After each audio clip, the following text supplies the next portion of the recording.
వృద్ధులు వితంతువులు ఆత్మగౌరవంతో జీవించాలన్న ఉద్దేశంతో అన్న ఎన్టీఆర్ కేవలం 30 రూపాయలతో పెన్షన్ పథకాన్ని ప్రారంభించారు. దేశంలో సాధారణ ప్రజలకు నెలవారీగా పెన్షన్ ఇవ్వడం అనేది అదే మొదటిసారి. ప్రస్తుతం అదే పెన్షన్ 4000కు చేరింది. తెలుగుదేశం పార్టీ సామాజిక న్యాయానికి ప్రతీకగా నిలిచింది. అంతేకాదు, మహిళలకు ఆస్తిలో సమాన హక్కు, స్థానిక సంస్థల్లో 33% రిజర్వేషన్ల వంటి నిర్ణయాలు దేశానికే మార్గదర్శకంగా నిలిచాయి.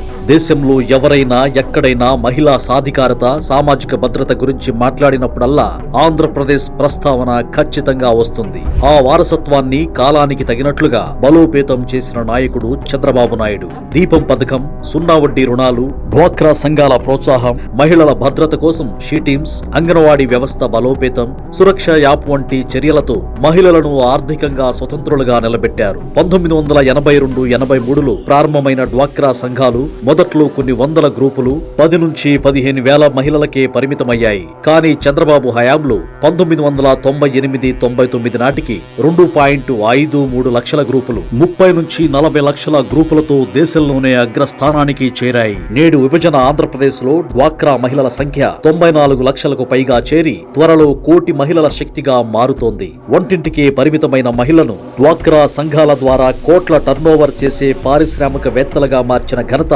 ఖచ్చితంగా చంద్రబాబుకే దక్కుతుంది. అలాంటి డ్వాక్రా సంఘాలను మరింత బలోపేతం చేయడానికి చంద్రబాబు 2 కీలక నిర్ణయాలు అమలు చేస్తున్నారు. 1.